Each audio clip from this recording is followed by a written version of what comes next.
আসসালামু আলাইকুম গাইস। তো আপনাদের একটা নতুন পালা দেখাই, মানে এটা বহুত আগের পালা।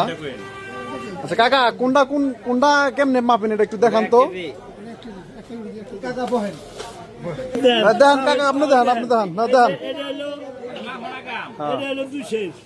পাথর ছাড়া পালা,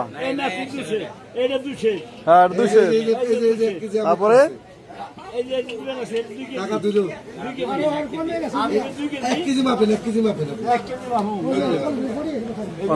দড়ির মধ্যে এটা পাথর লাগে না। এই যে বহুত আগের পালা দেখাই দিলাম গাইস, সবাই দেখাইলাম, অনেকেই দেখেন নাই, দেখাই দিলাম। এটা 3 কেজি, এটা 3 কেজি। ও মানে গোড়ার দিকে গেলে কম, মাথা এলে বেশি। আরে যাই গাইস, সকালে দেখলেন তো, ভালো থাকেন, সুস্থ থাকেন, আসসালামু আলাইকুম।